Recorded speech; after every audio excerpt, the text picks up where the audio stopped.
Previously, Mr. Edwards has been paying 2,300 a month, correct? Yes, sir. So the proposed reduction, do you think you'll be able to maintain the children's needs with that amount? Their basic needs, possibly. It would be a very big burden on myself. I'm a school teacher and I make very much less per year than he is capable of. I feel like doing this to them after their entire lives, having a lifestyle that met the lifestyle we had when we were married, would be detrimental to them and their future. Dad retires and files for a reduction in his child support obligation.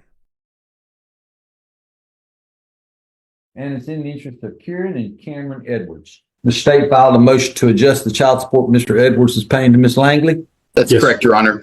At this time, the state will call Mr. Edwards. At the time when the previous order was done, were you previously ordered to pay $2,300 a month in child support? Yes, sir. And is that for your two children that's before the court today? Yes, sir. And at that time, what kind of work were you doing when you were ordered to pay that the $2,300 a month? I was a U.S. Border Patrol agent with Customs and Border Protection. And have there been any changes in your job since the time of that previous order? Yes, sir. I retired at the end of December. And what are you making now that you are retired? My monthly income will be, $4,459. Is that before taxes or after taxes? After taxes, sir. What is your income before taxes are taken out? What's your monthly gross income? So gross prior to insurance and everything, or just taxes? Yes, sir. Just prior to insurance and prior to taxes. It is $5,976. Do you have any other minor biological children who are below the age of 18? I do not. Do you have health insurance available to you that is affordable? I do. And what would the cost be to put your children on your health insurance? And is this health insurance through your employer? It is, yes, sir. And the cost, my total premium is $664 per month. The cost, and that covers 4 people. The cost for the children would be half of that, which is $332 per month. $332 for health. And do you also have dental insurance? I do, sir. And what is the monthly cost for dental insurance for your children? Total of $184. So The hearing begins with the mother explaining that reducing child support would place a major financial burden on her and negatively affect the children's future. The father, a recently retired U.S. Border Patrol agent, testifies that he voluntarily retired after more than 20 years of service and is asking the court to reduce his monthly child support from $2,300 based on his new retirement income.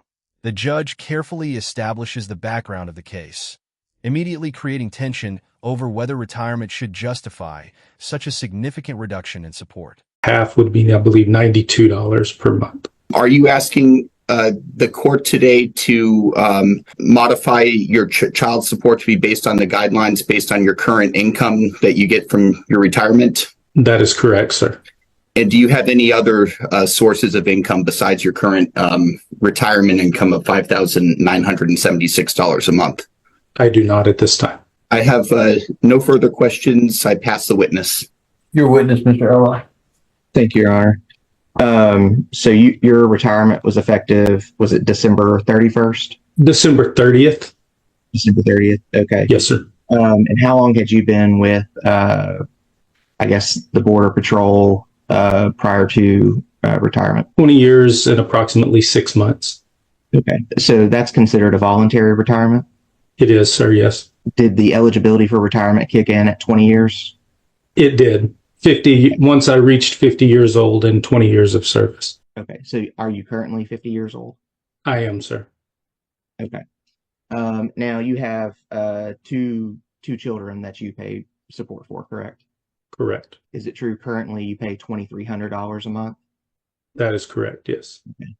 And is it true the amount that that was calculated and was put into the Attorney General's paperwork was about 1,100? Yes, I believe it was 1104 something, but near 1100. Yes, sir. Okay, so Would you agree with me? That's a little bit more than a 50% reduction.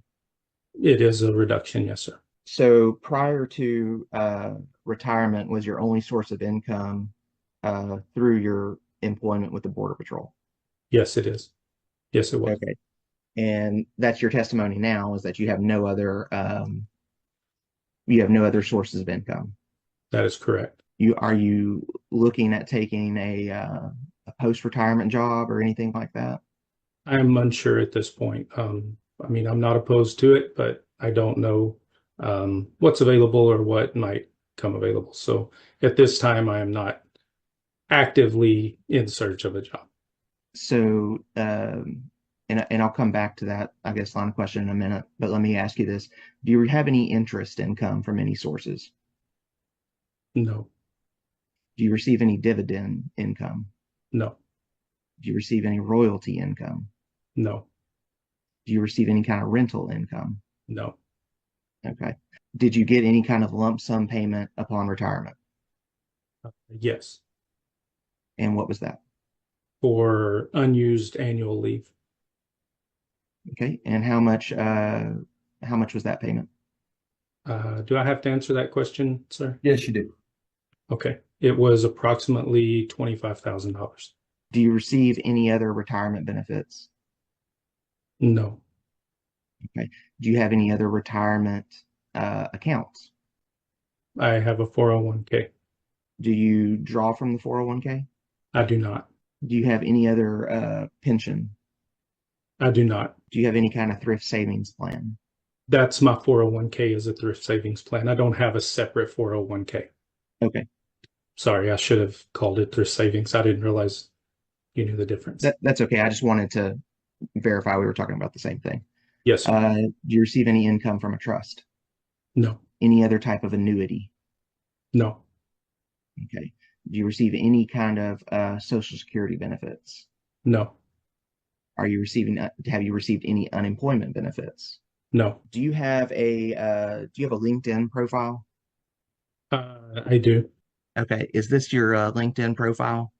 I believe so, yes. Okay. And it lists you as a supervisory Border Patrol agent, retired U.S. Border Patrol. Correct.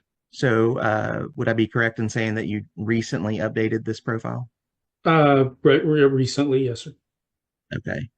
And you list some of your skills here. Is that correct? Correct. Okay. Were these skills that you engaged in as a Border Patrol agent?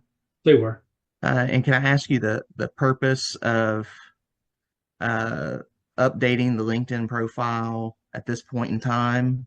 Because I retired from the Border Patrol, and it appears from what I've been told that if I do choose to start looking for work, that's where people go to look.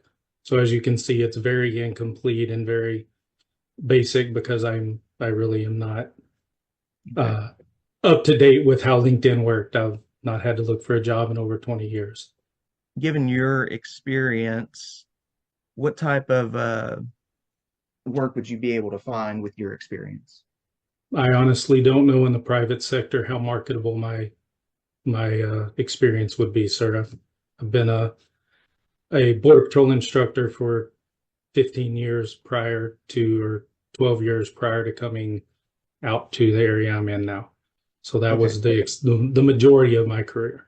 Now, you provided a document to the Attorney General previously, correct? That talked about your retirement income. Correct. Okay. And that's the document you were taking your numbers from when you testified, correct?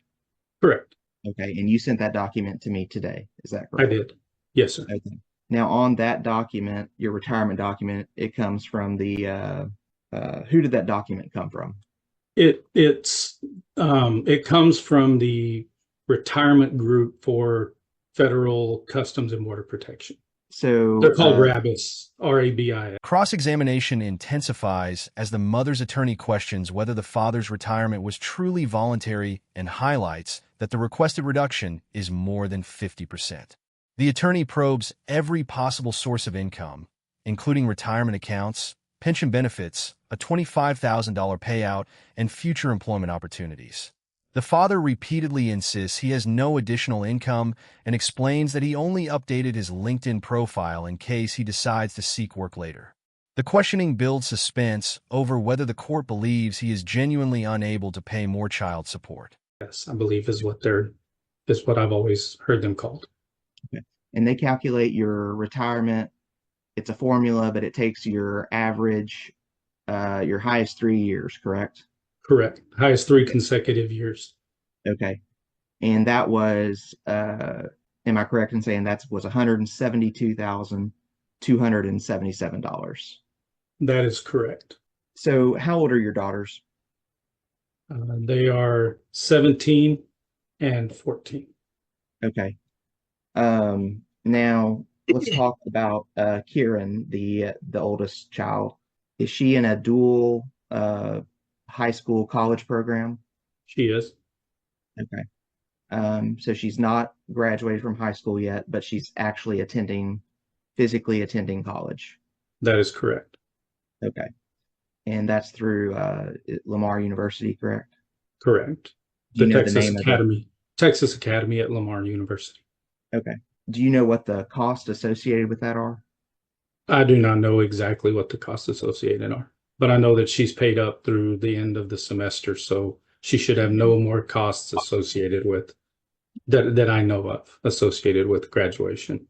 Now, when you say paid up, are we talking about the tuition or what does that entail?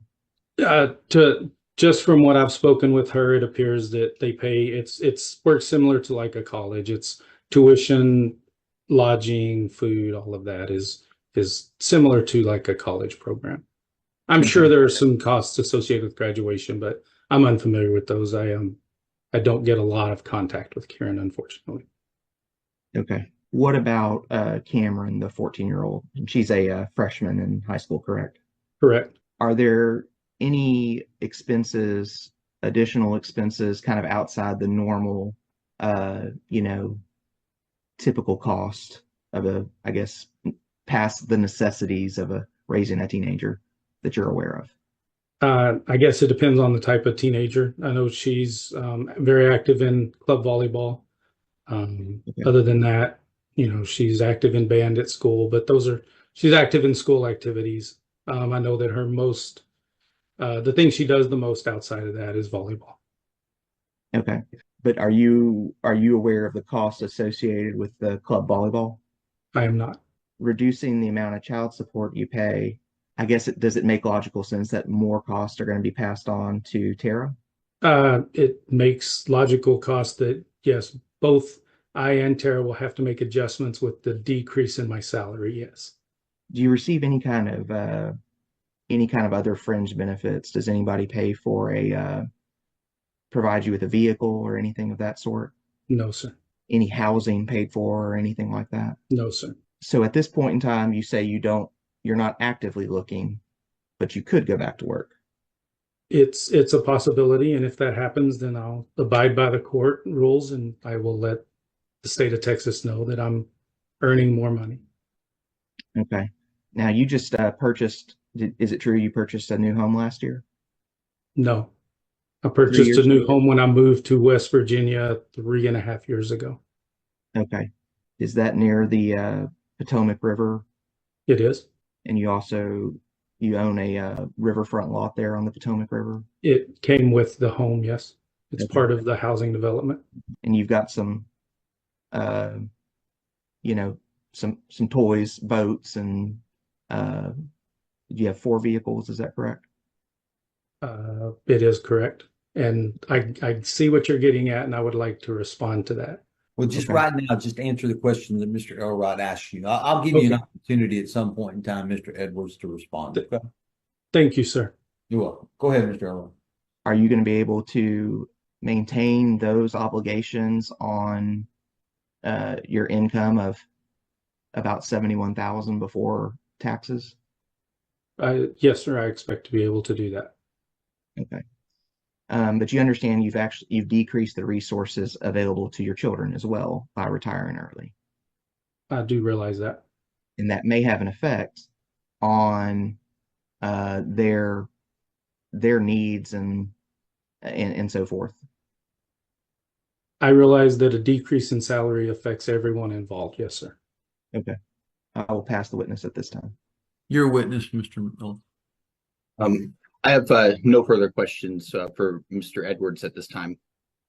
Call your next witness. At this time, the state. The focus shifts to the children's expenses. The father's attorney questions him about college costs, club volleyball, insurance, vehicles, and other financial obligations. The mother argues that reducing support will inevitably reduce the resources available to the children, while the father acknowledges that everyone will have to adjust to his lower income. The exchange highlights the conflict between the father's financial reality and the children's established lifestyle before the hearing transitions to the mother's testimony. We'll call Miss Langley. Miss Langley, you heard Mr. Edwards testify that he currently has your children covered on health and dental insurance that he gets through his employer. Do you agree that your children are covered by the health and dental plans that Mr. Edwards gets from his employer? Yes, sir.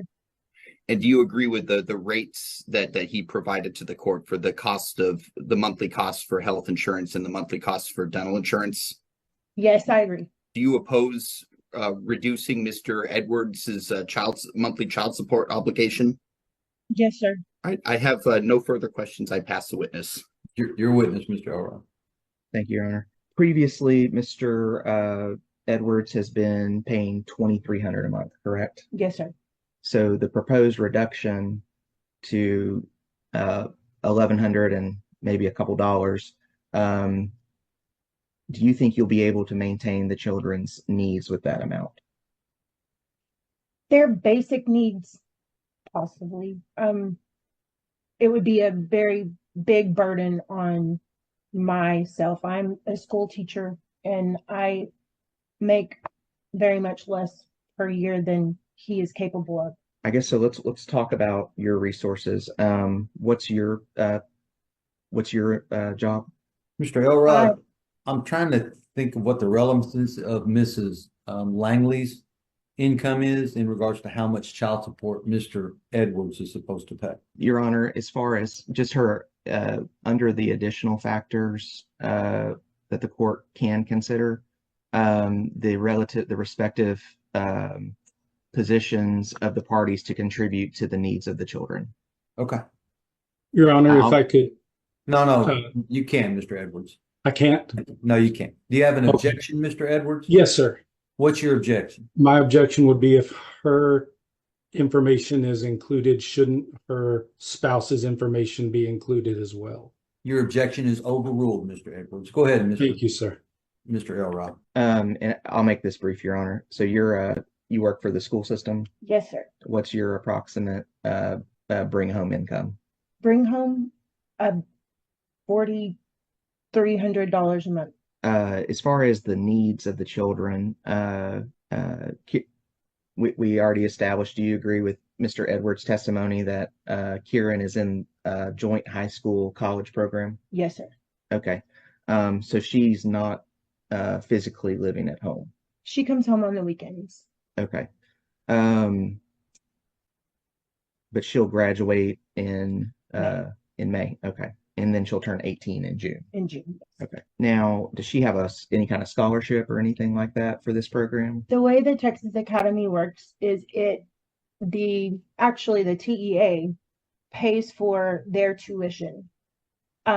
We are responsible for room, board, books, fees. So we pay roughly $10,000 a year, $5,000 a semester for her to go to this school. Okay.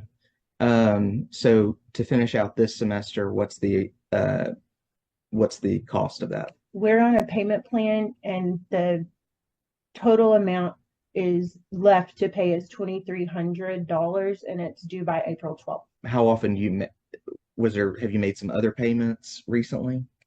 Yes, sir. We paid a first payment. I don't remember exactly what it wasn't as much because the scholarship kicks in first and then we do the other payment. So I think the first payment was a few $400 or $500 and then this one, but it comes out like last semester we paid $5,000 and then it's a 2-year program. So we did this last year as well. It was 10,000 last year. But she'll graduate in May. She'll turn 18 and emancipate anyway, correct? Right, Okay. exactly. But I guess in the meantime, are there still some other expenses with her being out of home? Does that require her to have a vehicle and Yes, so sir. forth? We have a vehicle and insurance on her so she can drive back and forth every week. Okay. Now your younger daughter, Cameron, 14 and a freshman in high school, correct? Mm-hmm. Okay. Mr. Edwards said she's very active in club volleyball. Yes, sir. Okay. How long has she been doing that? This is her 3rd year. So since she was 12. Okay. Is that something that's very important to her? Yes, sir. Okay. Are there expenses with that? There are very, very much so. Okay. Can you detail those expenses for me? Okay, her dues for volleyball are $1,800 for the fall season and $700 for the summer beach season. And then we travel to 9 tournaments, mostly in Houston, that are just one day, but there are 2 overnight out-of-state tournaments. Okay. Mr. Edwards, is he exercising much visitation with the children? No, sir. He has not seen the oldest daughter since July of 2021. And he saw the youngest one over the summer briefly, but he doesn't come here. He's only been here once in the last 12 years. Okay. Objection. I don't see what the relevance is for the questions about visitation. Do you have a question, Mr. Elrod? Of course, they're listed in Chapter 154.123 as additional factors the court can consider. Your objection's overruled, Mr. In that he doesn't exercise much visitation, does that mean the kids are with you the vast majority of the time? 99%. Much more so than somebody who exercises, say, a standard possession schedule. Right. So you don't have a period of time, whether it's every other weekend or on spring break or holidays or the summer, where you're not having to pay for the kids' basic care or whatever while they're in your possession. Right. So ultimately that leaves more day-to-day expense for you. Yes, sir. Okay. Do you believe at this point in time Mr. Edwards is underemployed given in respect to his duties to his children? Absolutely. Since December. Okay. January. Are you expecting him to stay unemployed? I fully feel like he will find another job. He's only 50 years old and able-bodied. Okay. So I think government contractor jobs or consulting jobs or whatever are usually what happens after retirement from a federal agency. Is there any other reason that you're aware of why the court should deviate from the guideline child support amount? I feel like doing this to them after their entire lives having a lifestyle that met the lifestyle we had when we were married would be detrimental to them and their future. And they have some additional expenses that may not occur for every child. Is that correct? Yes, sir. But it's stuff they've been engaged in. Right. And Okay. stuff if we were still married with our salaries, they would probably continue. They would probably have these same opportunities. Okay. When the kids, is he responsible for 50% of the uninsured medical expense? On paper, yes, sir. Does he typically? Mr. Elrod, you don't have any pleadings on file for that. Okay. So let's not get into stuff we don't have pleadings on file for. Yes, Your Honor. I will pass the witness. Your witness, Mr. McNulty. No further questions from the state. Mr. McNulty, do you have any additional witnesses not sworn? I have no Can other I witnesses, Your Honor. Well, stop, Mr. Edwards. There's a process to trial. I'm You're sorry, sir. unrepresented, but I'm still treating you like a lawyer. That means you have to act like a lawyer. You wait for your turn. I'll give you your turn, okay? The state gets to go first, and then Mr. Elrod gets to go second, and then you get to go third. All right? I'm sorry. Mr. McNulty, do you have any other witnesses? No other witnesses, Your Honor, of the state. The mother takes the stand and strongly opposes any reduction in child support. She explains that she is a school teacher earning far less than the father and details thousands of dollars in annual education, housing, transportation, and volleyball expenses for their daughters. She also testifies that the father rarely exercises visitation and argues he is capable of working because he retired at only 50 years old. The father's objections are overruled, and the hearing becomes increasingly emotional as both sides defend their positions before resting their cases. Rest. All right, Mr. Elrod, your turn. Do you have any additional witnesses that you wish to call? No, Your Honor, I don't. All right. Now, Mr. Edwards, see, I'm an old school judge, Mr. Edwards, and I believe in using the rules of civil procedure the way they were intended. I understand, sir, and I apologize Do you have any additional, Mr. Edwards, any information you think I need to know about this case before I make a ruling? I would just like to, am I allowed to ask Miss Langley any questions? And You may. You may. Thank you, sir. Would Miss Langley, let's speaking to the visitation, when we were initially divorced, how far apart did we live? We lived 200 miles.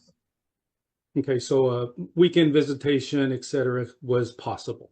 Yes, sir. And did that happen when we initially were divorced? For the first year. Okay, and what changed that visitation schedule? I moved.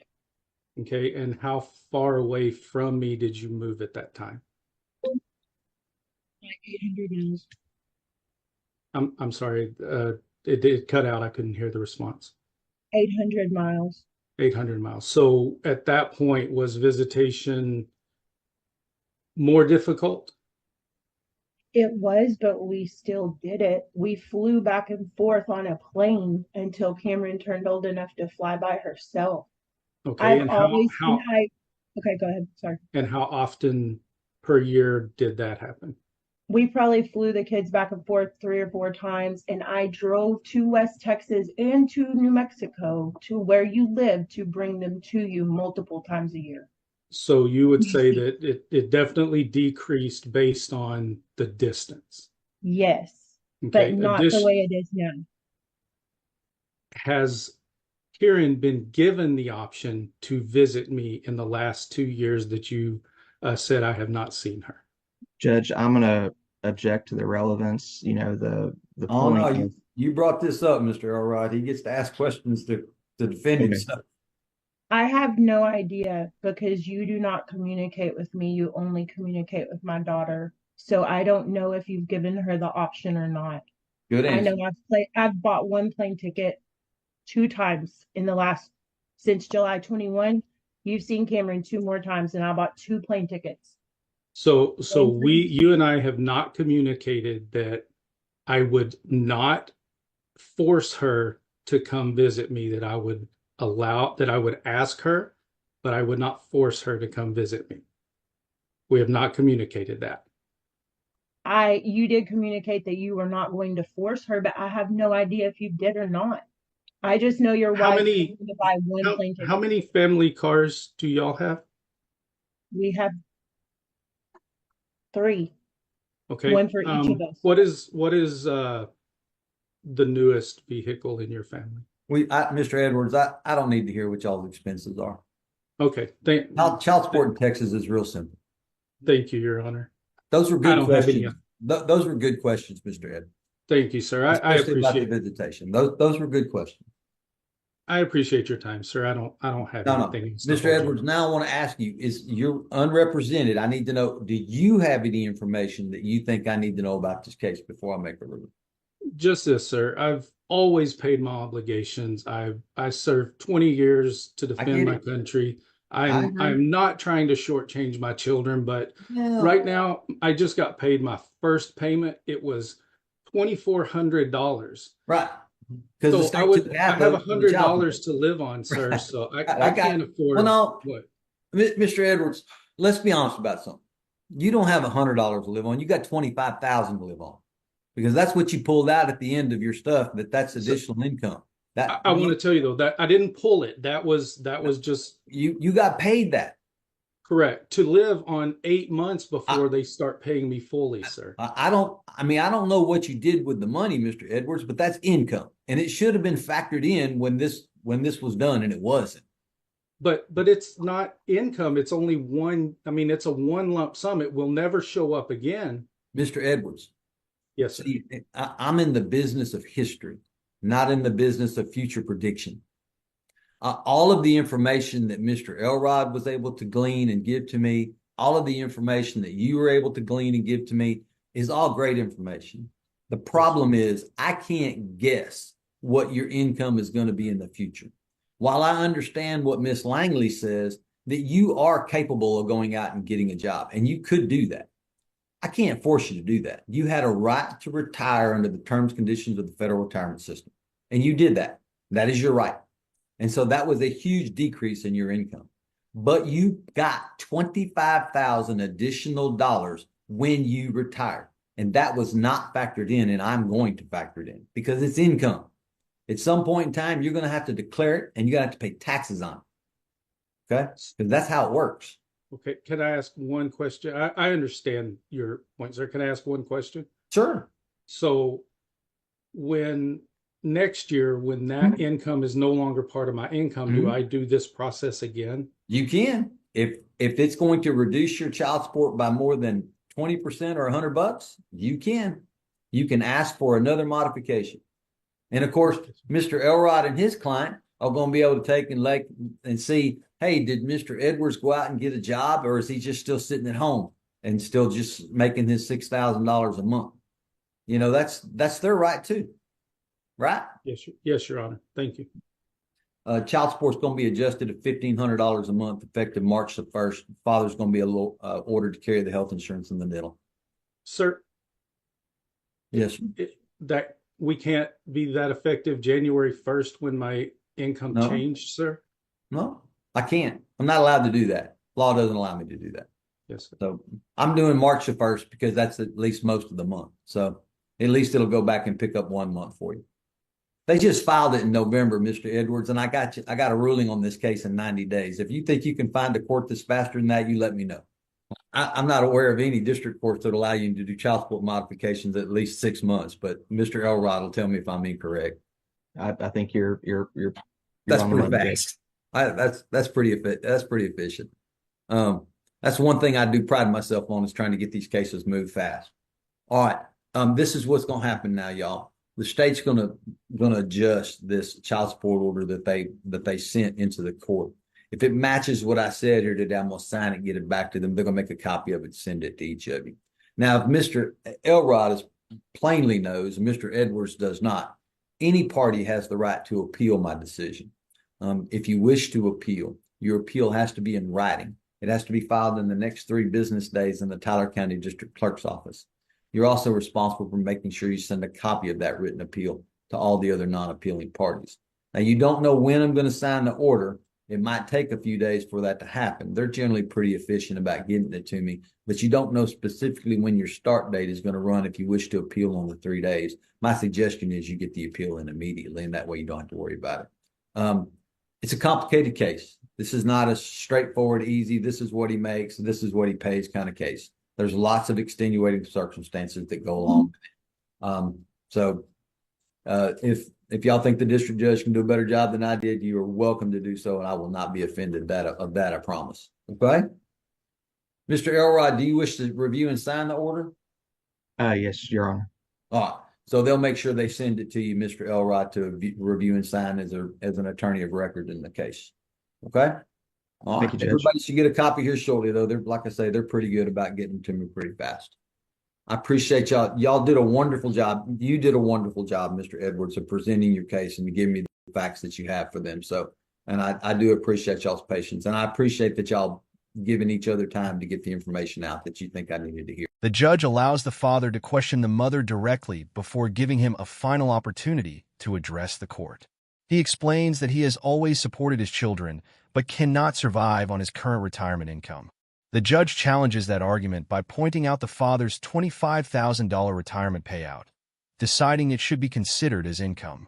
After weighing both sides, the judge partially grants the request by reducing child support to $1,500 per month instead of the much lower guideline amount requested. He explains the ruling, outlines the appeal process, and formally concludes the case.